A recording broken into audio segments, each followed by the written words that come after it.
South Africa, those watching around the world. My name is Blain Hermain, and this is It's Topical. It's great to be back with you. We have a packed program tonight, and as always, our central voice is here, our digital audience. Hello, digital audience. Good to have you on the program. They're joining us from all corners of the country via Zoom with pertinent views on the issues of the day, and they are here to observe the discussions tonight. Also, if they want to jump in, add their input. That's what the program is all about. It's live, it's immediate, direct, which leads us to our question of the week. Racism.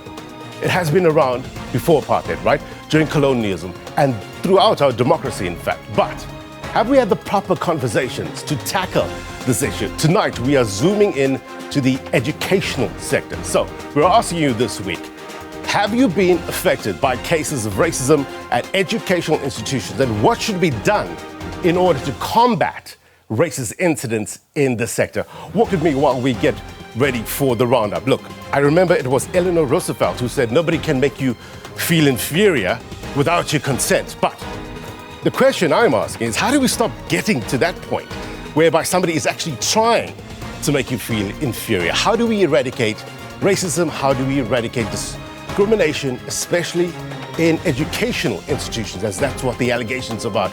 There are a number of people that bring up allegations of racism in educational institutions. We're going to talk about that with our digital audience as well. Now, time for your roundup.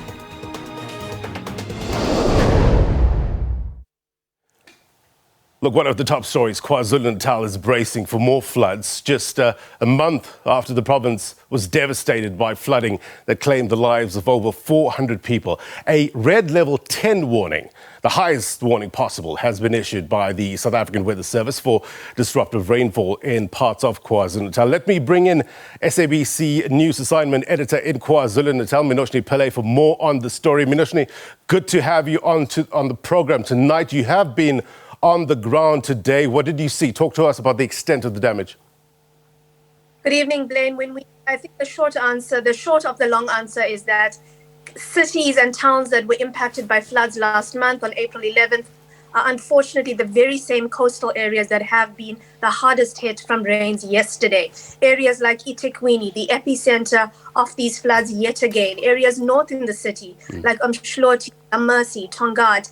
And critically, we have to speak, when we speak about extent of the damage, we have to speak about critical water, electricity, and network connectivity that have been out of bounds for many residents in these areas for the last 24 hours. Yeah. Even more this time, road infrastructure that has taken a beating not just last month, that is already severely compromised, that has taken a further beating now. And what we have is almost a little pockets of communities that can't get in or out, but remain water without electricity, without network connectivity. And so how do aid services that then come in?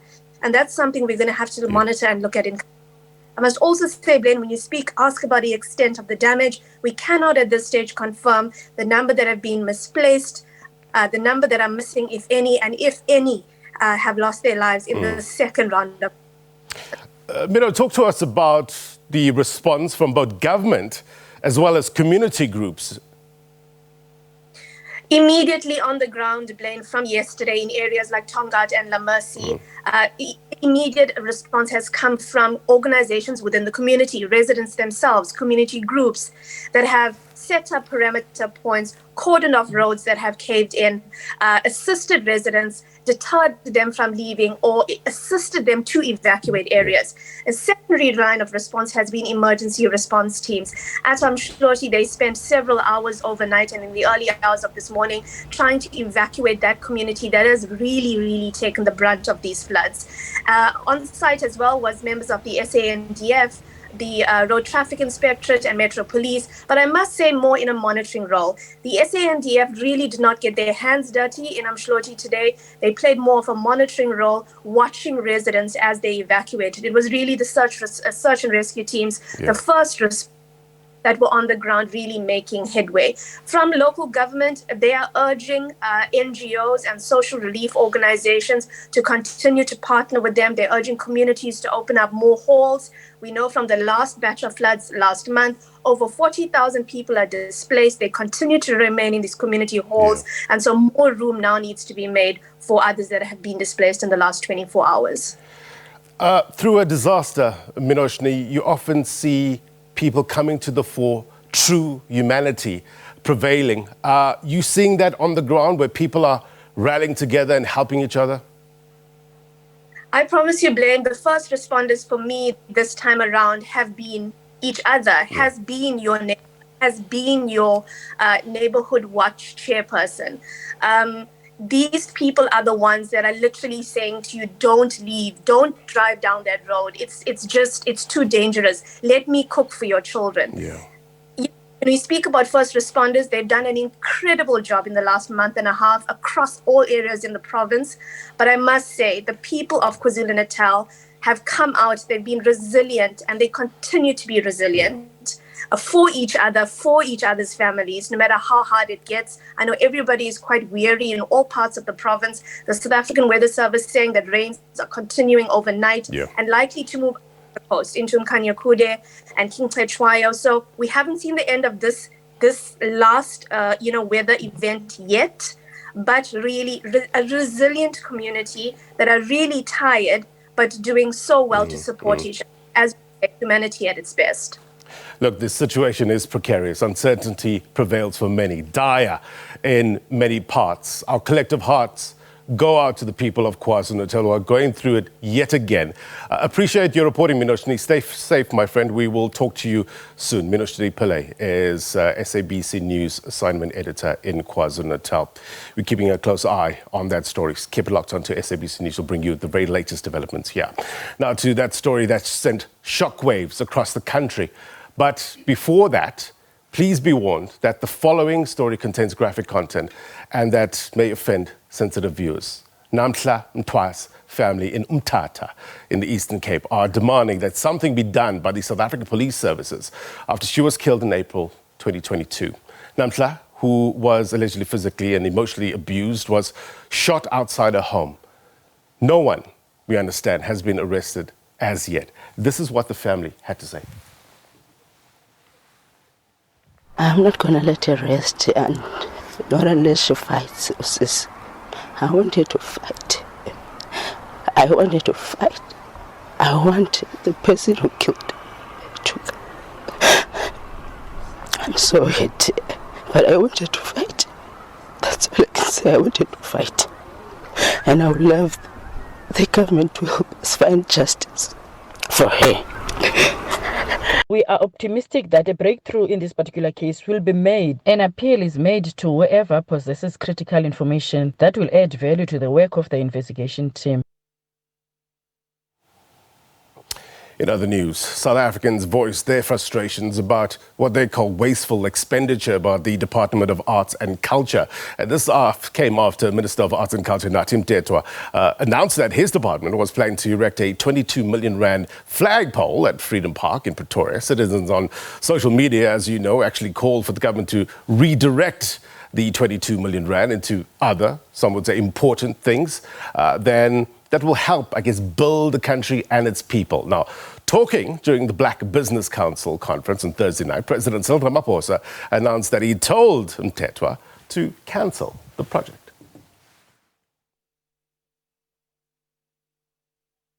Mthethwa comes to me. He says, President, please tell me when I can call you. So I say, Mthethwa, I'm in a cabinet committee meeting. We'll talk afterwards.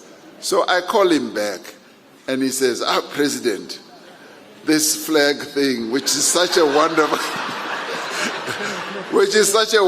initiative, it seems that our people are not happy with it. Karino, of course they are not happy. What should I do? Cancel this thing.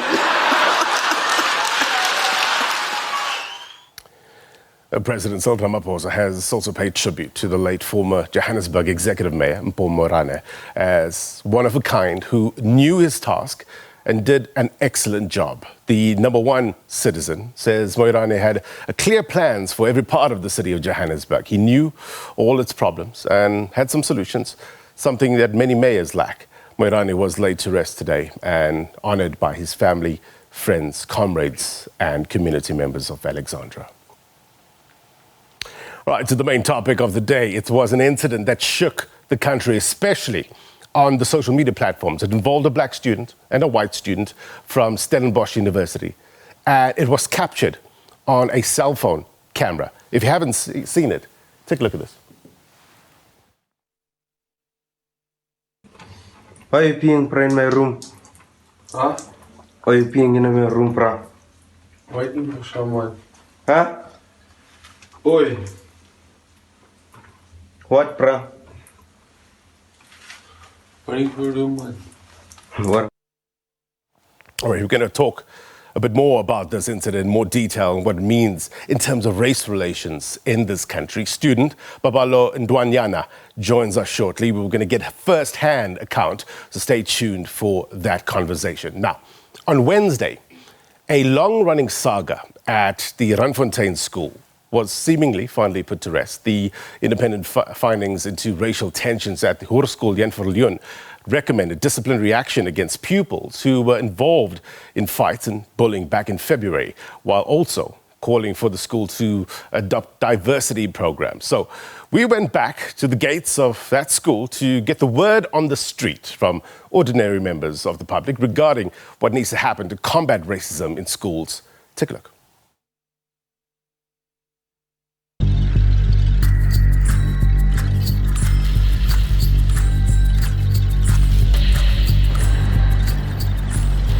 Yeah, I think our government should take this thing, racism, very serious, because I feel like they're taking it for granted and they should try to increase the sentence of racism, because I feel like they're feeling us as blacks. Last time we mosgela iso makhoa ne ba shapa ba basgela and then go tsagala go ba mangamola ke bone majority di teacher ke makhoa a ke bone go tlofela anytime soon. I felt as a parent that in order to curb the racism in our schools, we need to have the policies that will address racism directly. A gona sekolo sa makgowa mo ke South Africa ba kana ba tsamaya bo bula sekolo sa bona kai kule kwa ye ke South Africa.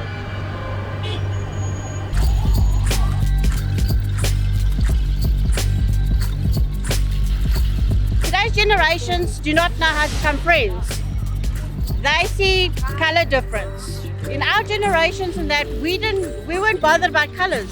Our kids should really be taught from home how to handle other people. Bana ba bolayana because of racism.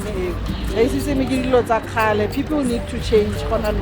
Kids must be mixed so that at least they get used to each other. It doesn't matter if you are white or black. You have to get along. Thank you. Word on the street, it's a popular feature here on It's Topical. It kind of gets the realities on the ground, isn't it?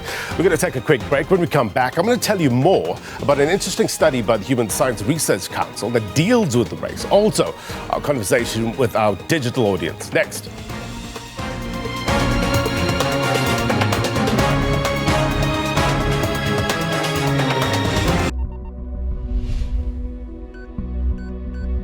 Every day is a news day in South Africa.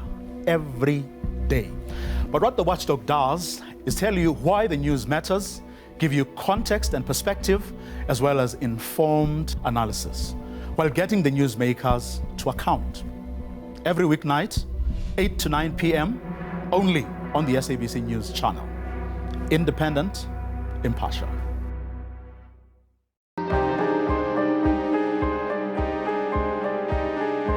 Africa may not reach the 70% vaccination coverage target until August 2024. The United States will reach 800,000 deaths related to the COVID-19 pandemic this week. Public health experts say the rise in death is being driven largely by unvaccinated people who continue to populate hospital and ICU beds. Johnson defended his handling of the COVID-19 pandemic, saying that new curbs were needed to fight a new variant. The need for proof of either vaccination or a negative COVID test to enter some venues. It single-handedly destroyed the Christmas-New Year market for much of Africa. We did it in the face of the emergence of a new variant that was causing widespread concern to scientists around the world. You're watching The Globe here on SABC News Channel. Independent and impartial. So I'm Peter Ndoro. I'm Tshepiso Makwetla.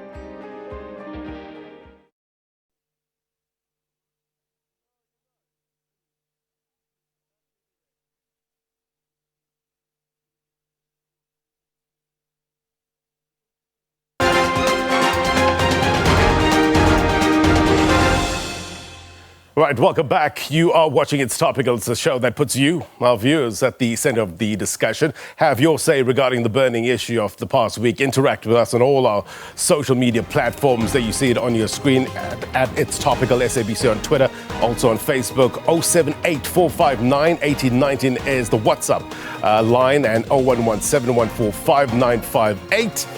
And all those extensions, please give us a call. Today we're discussing racism and alleged incidents of racism at educational institutions. We want to have you to have your say. Now, I want to bring to your attention an interesting study by the Human Science Research Council, and it examines the patterns of school segregation using data from the Department of Basic Education's 2021 annual survey, school survey that is, and data from the 2019 trends in international mathematics and science studies. So let's have a look at what this has to say with regards to race relations, how it talks to race relations.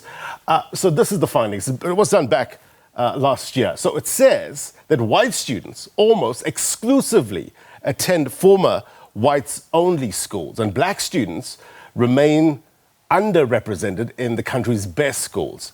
It also goes on to say, let's take it there, the average white student attended a school that was, and it gives the numbers, over 68% white, over 3% Indian, over 8% colored, and over 19%. Now, let's compare that to the average black student attended a school that was 0.9% white, 0.7% Indian, 2% colored, and 96.4% black. So the study is basically telling us that the vast majority of black students, classmates, were also black, and then Indian colored students highly exposed to other Indian and colored students. So that, in a nutshell, was the HSRC research. What does this all mean in terms of race relations, in terms of, as it puts, the segregation issue? Let's bring in some better minds, and we welcome Jacqueline Maphala. She is an SABC presenter as well as producer. Jackie, good to have you on the program. I know you were busy this week. You went to Stellenbosch University. Let's just talk a bit about that. In terms of the expectations when you're going to the story compared to the realities on the ground. Vast difference? Not really. I think when you go to Stellenbosch, remember there's a context, there's a history there that you need to take into consideration. So what I think for me was a little bit bizarre was the fact that knowing what had happened is that you come into the campus and everything almost feels normal. Yeah. You know, the students are walking up and about and so forth, and whatever the case might be, it almost feels like nothing actually ever happened. And I think it almost speaks to this culture of normalizing, you know, these very traumatic and, you know, I guess like troublesome and challenging situations that we find ourselves as a country. But it was absolutely normal. So you would actually not have thought that anything had happened on campus because everything really was just, like every other day. And then there was a protest, I understand. Was it a Friday? Yes. Talk to us about the sentiment on the ground. What did you hear? So the sentiment on the ground was just palpable anger, if that makes any sense. So like I'm saying, so if you had not seen the protest, you wouldn't have not thought anything had happened. And anger coming from where? Which students? So the anger is coming from students of color more than anything else. And if you understand anything about the demographics within Stellenbosch, is that majority of the students who are there are predominantly white. So, you know, students of color are actually the ones who are in the minority, if that makes any sense. So the anger was there, and young people were talking about the experiences. So more than anything else, I think what happened to Babalo was really more about like a Pandora's box that basically was bringing out into the open the overt experiences that students of color had been experiencing on the ground in Stellenbosch University. If we can bring up our digital audience as well, I want to let them jump into this conversation as well and get a sense from their experience. Let's talk to Cassandra firstly. Cassandra, if you can unmute in terms of the conversation that we're having, what's been your experience in educational institutions? Well, as a graduate from Stellenbosch University who was there during the Fees for protest and various other incidents of racial antagonism from the white student body, there is a very much general sense and culture of institutionalized and systemic racism where the white student body remains largely ignorant and kind of gets very insular and defensive of the idea of defending whiteness within the university, despite, you know, racial violence being perpetrated by white students. In the case of Tians Tatoy, you saw a lot of backlash on social media trying to attribute this to him just being drunk. He can't possibly have been racist, despite what we've very clearly seen in those clips. And I think it really just comes from the fact that that this is a historically white university that was built by the apartheid government to fuel their academic and their research into maintaining apartheid. And the university has consistently failed to reconcile with that history and actually commit to any sort of transformation and decolonization beyond putting in mouthpieces and figure pieces to suggest that they are moving towards progress. But the fact of the matter is these things keep happening. The concerns of the Black student body and people of color keep being erased and pushed aside. And that needs to come to an end, which is why we've been demanding a commission of inquiry to actually reconcile with the history and try and move forward from that. Well, let's get the latest, Jackie. You've been in conversation with the university representatives. Talk to us about the disciplinary process, what their reaction to this. So at this point, I mean, I had the opportunity, obviously, to speak to the senior director of student affairs, at least within the Stellenbosch University. And where things stand currently right now, it's still a suspension. They're giving this particular perpetrator 7 days to basically think through what he's going to do and respond and how he's going to respond to this particular issue. So at this particular stage, as we speak today, it's still a suspension. There isn't really a definitive position to say he is definitely expelled, if that makes any sense. So he is given, that opportunity to basically respond to the current allegation and to basically defend himself. So that's actually where it stands right now. So from the time I spoke to the senior director, 7 days from that point till whenever, and then we'll get that response, if that makes any sense. Jackie, on top of the story, let's bring in Botlale. I understand, so you are the Rhodes University SRC president. Your experience where you are, talk to us. Thank you and greetings to the viewership, and thank you for joining. My name is Botlale Modisa-Otsile. I'm the Rhodes University SRC president. I'm with the SRC vice president Tina Shehlako and the SRC secretary general Nobesuthu Nkandla. In light of this, one fundamental matter to note is that the Stellenbosch University incident was not a mere once-off incident. This view is informed by the notion that institutions of higher learning are but a microcosm and a reflection of attitudes and practices that occur in the broader society. Be that as it may, there is no way in which we would fold our arms as institutions of higher learning where there are occurrences of injustices that take place on our campuses. Therefore, the above suggests that as institutions of higher learning, we have a social responsibility to inform, influence, and engage broader communities about all social ills to change social discourses, notions, and perceptions, and bring about what Bantu Biko referred to as a human face. Focusing all our energies on expelling the student will be futile if we do not set up intervention programs geared towards ensuring that such an incident never occurs again. Well, let's talk a bit about that. Let me bring in Tabile from SASCO. Tabile, if you can unmute. Besides the slurs, besides the name calling, which is the symptom, right?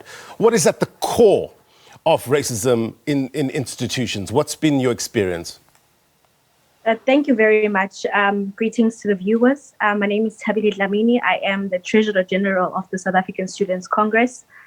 I think firstly is to recognize that the admission policy of universities actually goes against the discourse which is supposed to achieve. It goes like it's the resistance of transformation, essentially, because yes, you are accepting more Black students in the institutions of higher learning, but how transformed are the institutions once students get there? Students are still met with a large influx or an overwhelming culture shock, isolation, measures that are there in the institution and the culture that seeks to constantly bring down their self-esteem and makes a student actually question themselves.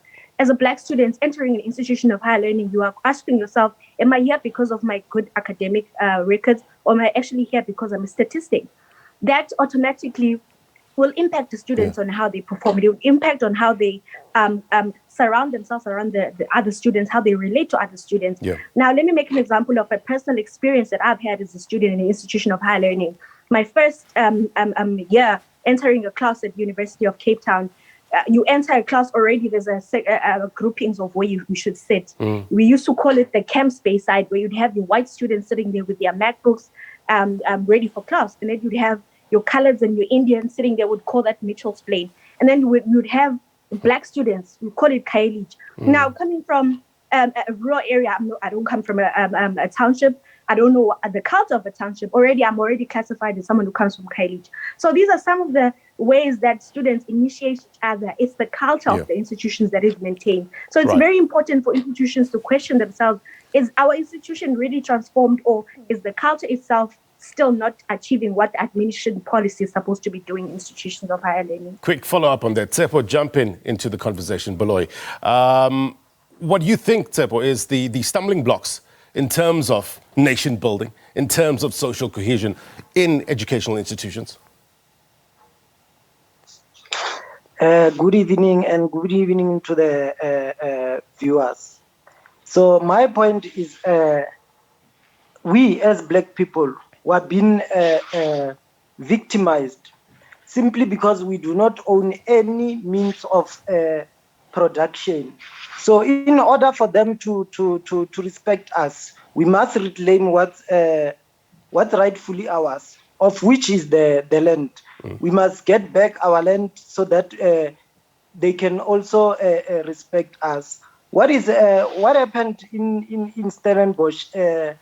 It's embarrassing, especially into 28 years of democracy. Black people our age, and if not younger, are told to forget about racism and apartheid, but whites our age continue being racist towards us. Who is being fooled here? Where did this young boy learn this behavior from?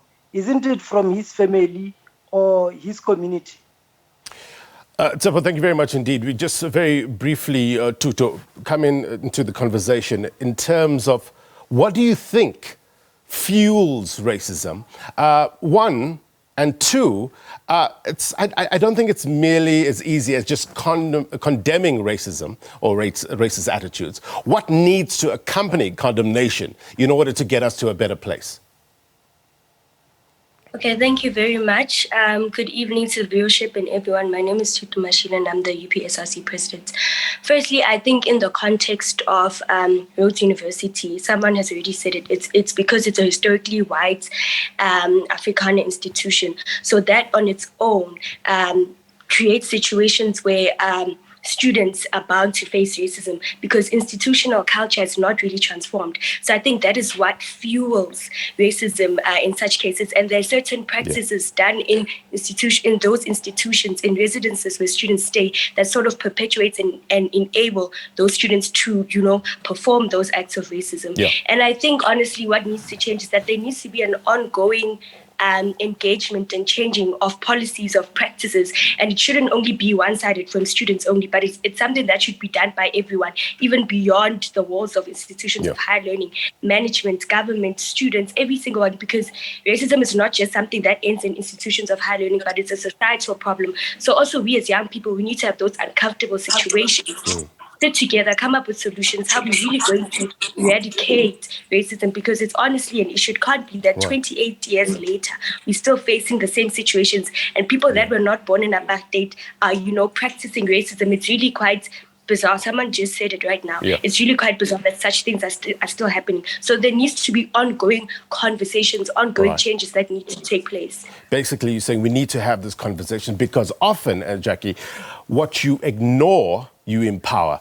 Great reporting as well. Digital audience, stay with me. Jackie Maphala is a SABC presenter as well as a producer. We're going to hear from her report from Stellenbosch University as well. Stick around. We're going to take a quick break. More next.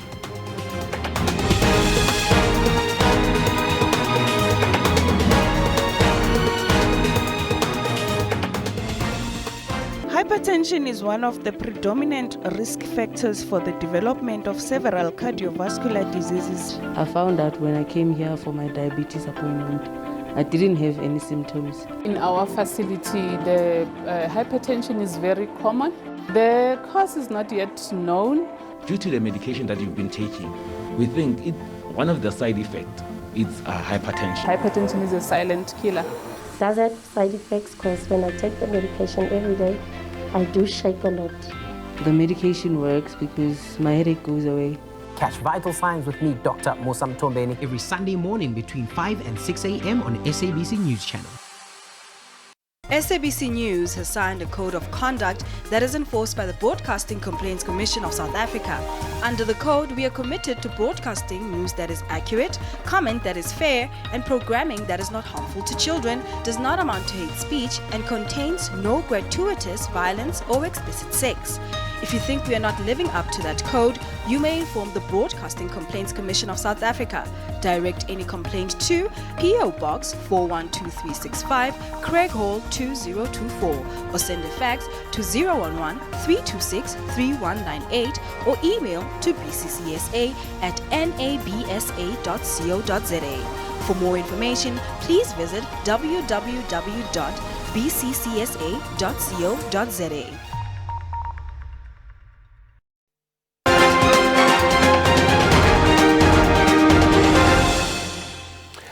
All right, welcome back here. You're watching It's Topical. It's a program that puts you, our viewers, at the center of the discussions. Please have your say with regards to the burning issue of the week. Interact with us on our social media platforms. Later on, we'll be taking your calls. There's those numbers. Please save it. Give us a call. Love to hear from you. With regards to the question of the day is, how have you been affected by the cases of racism at educational institutions, and what should be done in order to combat the scourge of racist incidents in this sector? Now, what do students at the scene of the incident, where the white student who is claimed he was drunk is caught on camera urinating on the possessions of a black first-year student whom he doesn't even share a room with? So for the Word on the Street feature, this time around, we were at Stellenbosch University. Take a look.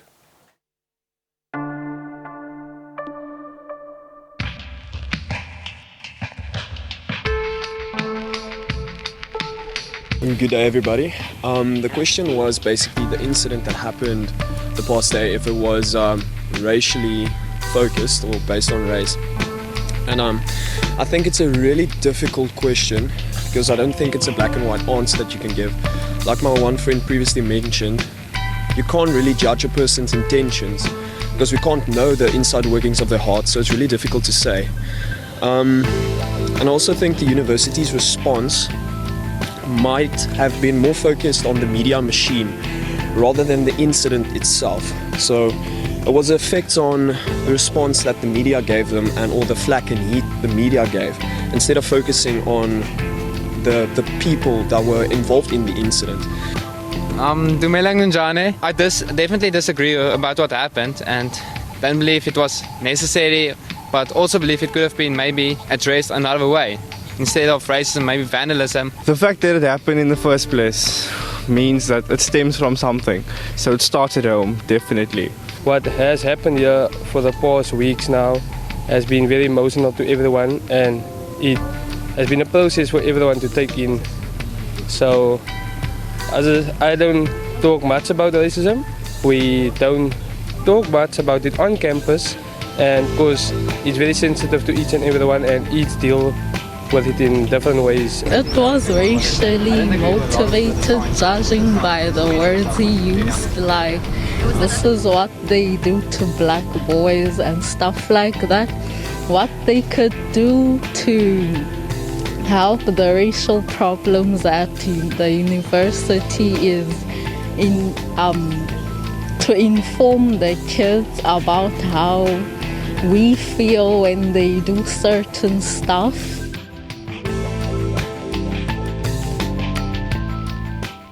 All right, the person that was on the ground for us is Jacqueline Maphala, SABC News, as well as presenter and producer.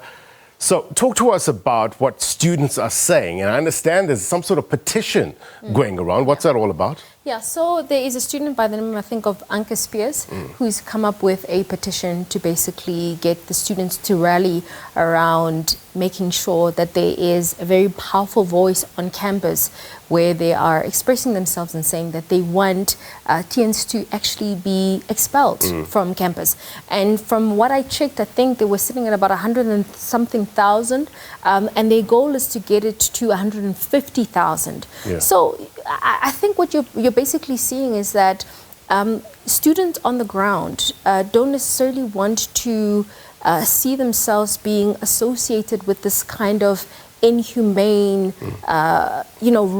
racist type of an expression, and I think I have to applaud her. I have to applaud Anke for saying, look, because she's white, as a white student, to say, look, I want to make sure that I'm making a difference, and I think she's also representing an organization around racism as a white student. I think it's actually showing that there is a little bit of transformation and progress around just racial attitudes, especially among white students, where they're saying that this is not just a problem of students of color, but it's also a problem. So, and I think for me, it's a very positive direction in terms of just dealing with some of those racial tensions and racial relations within Stellenbosch University. Let's go back to our digital audience. Bring in Cameron. Cameron, if you could put up your, turn on your camera. We'll talk to you in a bit. Let's go to Mandla first. Mandla Kumalo, talk to us with regards to the possible solutions here. Does it lie within policy? We have the Equality Act, which gives civil remedies, but I guess a large part of the Equality Act is aimed at reconciliation. What's the deterrent here, sir? Thank you very much for the opportunity. I think one must simply just share the incident that one remembers during the university times. I think that the issue of racism, it's actually entrenched in the society. As many colleagues here have said, racism is a macrocosm of, the universities are a microcosm of society. So whatever that happens in the society, it actually reflects straight or direct in the universities. So what I'll simply say is that when it comes to racism, it's very difficult to deal with the elephant in the room if we are not facing it entirely. The only incident that happens in Stellenbosch, it was just a minor incident. In Stellenbosch, there's a rooted racism in that institution. You could remember that there was at some stage when there was the Open Stellenbosch movement where many students will complain about their language policy, but it was never addressed. And that's why I'm saying that these challenges are exactly outside in the society, and they actually raise its heads in universities. Right. So if you don't deal with it outside in the society, of course, white supremacy will remain strong and we won't be able to defeat it inside the institutions. You want to talk more about that, Manda. Let's bring in Spanisizwe Shandu from KZN. In terms of what contributes to racism, economic inequality, you reckon that's one of the big contributors that fuels racism? Good evening, Ben, and good evening to our digital audience and our viewers at home. Look, Ben, what I can tell you, we cannot say we can address racism now at an institutional level, at the institution of higher learning. Racism is a well-orchestrated system and is widespread. Look, I was a student in UK as a tenant. I happened to lead students as an SABC president. We know that departments that are white dominated, from the secretary or the administrator to the head of department. So when you deal with that particular issues, you look at the people or the majority stakeholders. The majority stakeholders at the university are black students, but at the top, at the position of authorities, you find that are white people. There are even professors who do not have PhD who run the institutions. In UK, I can quote one professor. It's Professor Everett. He never had a PhD, but he was a head of school. And you know that professor, he would advise students to say, you must go to technical, what we call now the University of Technical. You have a professor in the form of Rupert, who was teaching transport engineering. That professor would tell students directly in their eyes to say that he has seen black students graduating, but he had never seen a black engineer. You had a case that was all over the world in the form of Gundo Maswimi, who was one of the best students at that particular university in the UK. But his case was it was held by the Minister Mr. Shandu, of Education. You are listing a number of cases. We obviously have to bring those people in and give them a right to reply. But I want to bring in a professor that I know can answer some of our questions. Professor William Gumede. Sir, thank you very much indeed for joining us, Associate Professor at Wits School of Governance. I was just reading, Prof, something that Professor Stephen Friedman wrote the other day, saying, and I just want to quote it, racism can be stubborn and powerful precisely because it appears to be not the product of prejudice, but simply the way things are. The big question is, how do we change mindsets here? I mean, I think, thank you firstly for having me, and thank you, and also to the panelists. The whole thing about racism, I mean, a society like South African society, because apartheid has formally ended, I think it's unrealistic to expect from people that racism will disappear overnight. I mean, just think about it. In the US in the 1960s, when segregation was ended, the US is still having incidences of racism. Similarly, I mean, a country that has done the best, certainly, to deal with racism, in the world is Cuba. I mean, Cuba really, since the 1950s, really tried genuinely and seriously to try to deal with racism, and they integrated their society, they tried their best. But even the last couple of years, we've seen a rise in racism in that society, and it really is the globe's best attempt to integrate the society. Now, the thing about racism and why is it so difficult?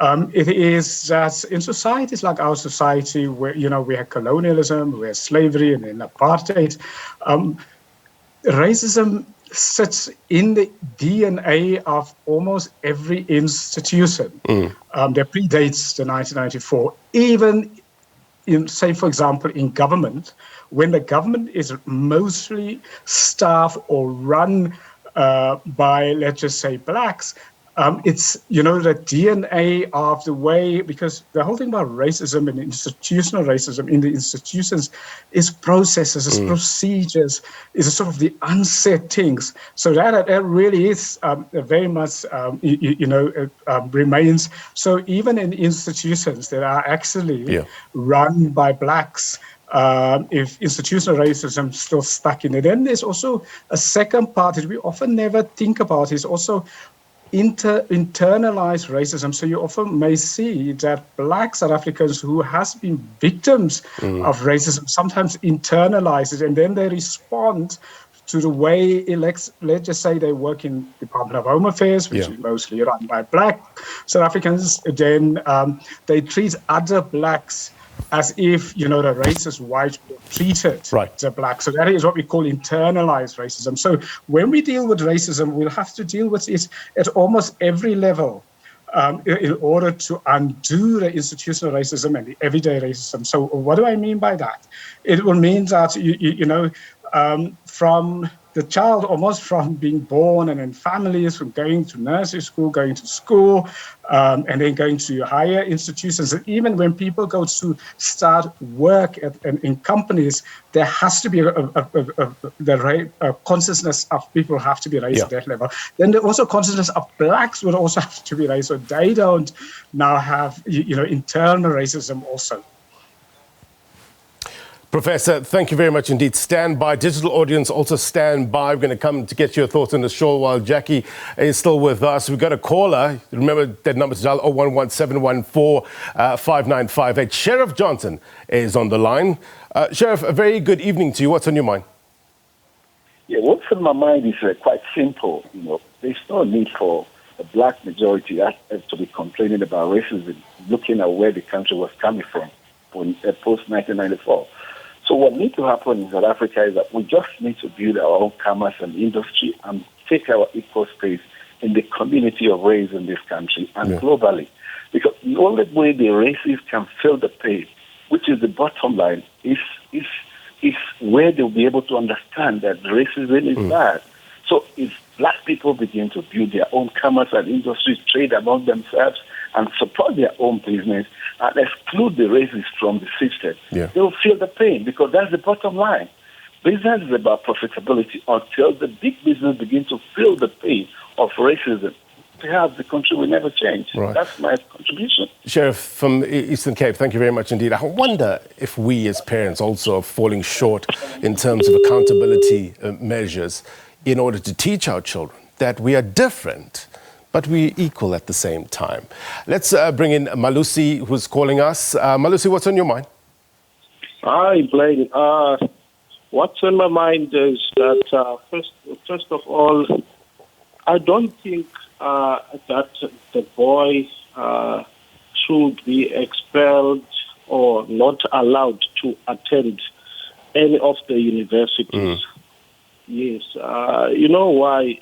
It's because this is a young boy, and I think this boy, he deserves to be taught on how to be a better person and how to treat people of other races. Yeah, Malusi. so that I got you. Malusi, thank you very much indeed. Malusi is calling us from the Western Cape. We are going to take a quick break. We're going to say goodbye to Jackie. Thank you very much indeed for your great reporting as well. Babalo, who was supposed to join us, we just told that he is otherwise committed. We will try our very best to get him, but it doesn't look like it at this stage. But we still have a digital audience. Professor William Gumede is still here. It's Topical. Quick break. More next.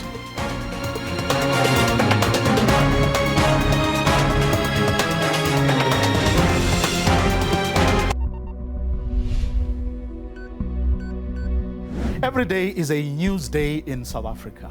Every day. But what the Watchdog does is tell you why the news matters, give you context and perspective, as well as informed analysis, while getting the newsmakers to account. Every weeknight, 8 to 9 p.m., only on the SABC News channel. Independent, impartial. Fellow South Africans, we've set ourselves the target of vaccinating 70% of the adult population by the end of the year, if the majority of us choose to get vaccinated. I'm vaccinated against COVID-19. I did this for my family. The power is in your decision to stop the spread of the virus. Make your contribution. Be part of the revolution. And save lives. The future is in our hands. Let's all get vaccinated.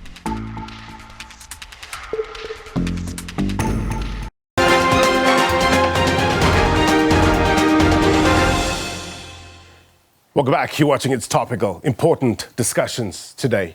Racism, issues of racism. Now, on the day of a huge protest against cases of rape and racial discrimination at the Stellenbosch University, SABC producer Jacqueline Maphala went to speak to some of the role players on the ground, including the Senior Director of Student Affairs, Dr. Choice Makate, and the student grouping that managed to bring the story to light, that is SASCO. Here's her report from so-called Ground Zero. Why are you peeing in my room? Huh? Why are you peeing in my room, bro? I'm standing outside of Hermain, which is a male student resident at the University of Stellenbosch. In the past week, it has become notorious because of a racial attack that was perpetrated by a white student onto a first-year student who is black by the name of Babalwa Ndwayana. As of recent, reports have been surfacing about a culture of racial discrimination as well as bullying in this very same hostel. Sfiso, we've been hearing reports that Hermain is a hostel of horrors for, black students, for students of color. I mean, what kind of stories have you heard about this particular resident? There are many cases that have been around racism, but many of them, they are scared to even report them to student leadership in RES, because even the RES itself is so white, the student leadership, they don't have confidence in those leaders that are there to say, can I report this case? Will they take it forward? In respect to the case that we're in now, the student did report the case, but they didn't take action until SASCO pushed them to speak about it. What kind of justice are you looking for? But I think in particular for Ubabalo. One, I think what is primary, we want to see that student to be expelled. If they can expel that student from the university, then we'll believe and we'll have faith to the leadership of this university that actually they are committed in addressing issues of racism. South Africans are not satisfied with the punishment that was, imposed on this particular student. Are you going to expel him? This is not necessarily punishment because the Central Disciplinary Committee has not set yet. This was to make sure that the investigation happens in a conducive environment, that the students involved that student is out of the space for the affected student to feel comfortable.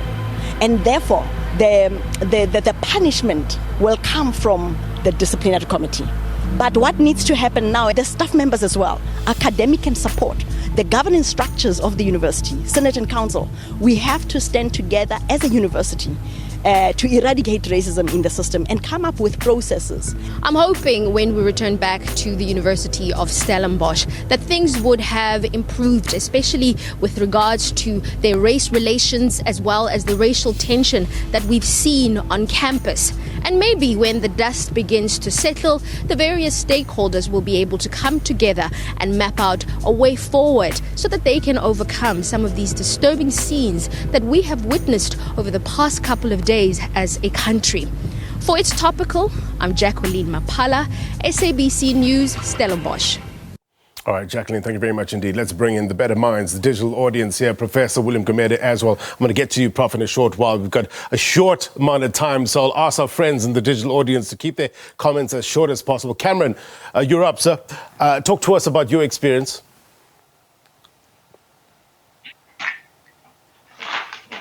Sorry, Blain, I didn't hear that first question. Talk to us about your experience. With racism in higher education. Yes, so as a person of color, Blain, I haven't experienced any, and I'm lucky in this regard, any overt racism.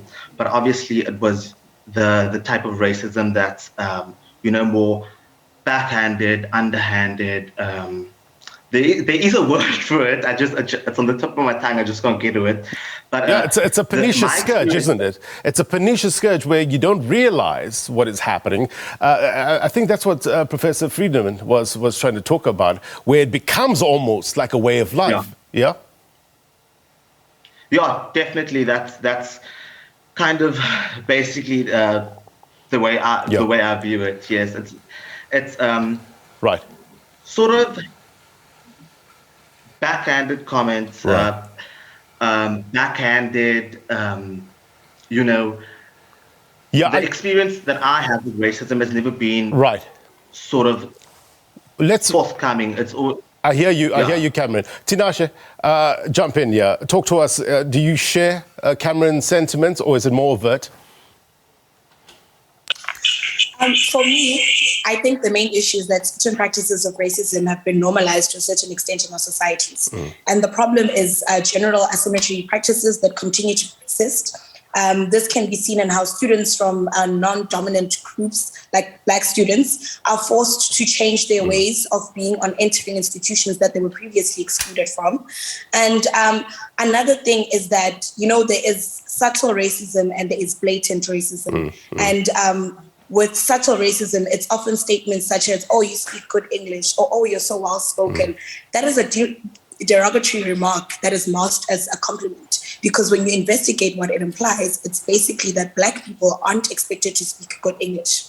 And often people who make such statements are shocked when they're accused of racism. And you have more blatant acts of racism, which is what we've seen happening in Stellenbosch, in UFS, where general staff workers were being forced to drink urine. And incidents in high schools where students are forced not to wear their natural hair up as it goes against the code of conduct in their schools. It happens from an early age where primary school teachers are separating students according to race, where there are certain schools in the Northwest where they pass white students who have failed, like they progress them, but don't do the same to Black students. So I think also in institutions of higher learning, it is rooted by the number of people in powerful positions in our institutions. In 2018, there was a study conducted by HIDA, and it showed that white people only made up 7.8% of the population, of the total population in the country, but they occupied 74% of permanent academic faculty positions you are saying within top South African universities. Deep-seated issues. The study also reveals that 88% of those full professors are white people. Okay, Tinashe, thank you very much to the indeed. institutional culture that exists within our different institutions. And I think in as much as we want to start in institutions of higher learning, we need to look at it from where it starts. I hate to cut you off, Tinashe. I got your point, though. I got your point. Due to time, sorry. Mr. Matebula, Mr. Matebula, what do you reckon? What do you say is the issue? The knowledge of being a better human being. Tinashe is still going on. Let's bring in Mr. Matebula. That is not infringing on other people's rights. Thank you. Thank you. Can you hear me? Yes, we can. Go on. Yeah, thank you. Thanks for the opportunity. And I would like to greet the audience and the panel at large. No, I think on my side, it's simply just four things. Number one, racism is not subjective. Racism is objective. Right. Racist aggressors have platform because they have systematic privilege backing them up. And it's what we saw in Stellenbosch. And number two, what happened in Stellenbosch cannot be annexed as a simple case of a racist attack, but it's a reflection of what is happening in the Western Cape, and it can even be taken to South Africa at large. So third point is that as South Africans, Black South Africans who are the victims of systematic racism, we must at all times exercise our Section 16 and 17 being the right to protest and to express ourselves. Mr. Matebula, thank you very much. We have to, unfortunately, the time is so less. Professor William Gumede, no doubt we will have you back onto the program to get your better mind as well. Digital audience who we didn't get, please send us your comments. We're going to post it on our socials as well. We don't want to lose your valuable input. Some of them are here to observe, but others are jumping in and want to take part in the conversation. Time is always an issue, right? Let me give you my take before I go. The serious issue of racism, it's ugly. How dare you think that you are better than any other person just because of the color of the skin and just because of their socioeconomic standing is different from yours? It gets to a point where you have to take a step back and critically think about the solutions. Is part of the solution to make a greater effort to know each other's cultural heritage, start understanding what makes the other person stick. Stop being a tick. Stop being so stubbornly insular. As South Africans, do you think we have a common heritage? What is it? How do we celebrate our South Africanness? A Brazilian educator once argued that in order for learning to happen, relationships needs to be mutual. Is that the case in South Africa? We have to be better than what we oppose. Animus can't be an agent for good change. After all, as someone once said, racism humiliates not only the victim, but also the perpetrator as well. The news continues. Stand by for the Globe. Until next week, take care. Bye-bye.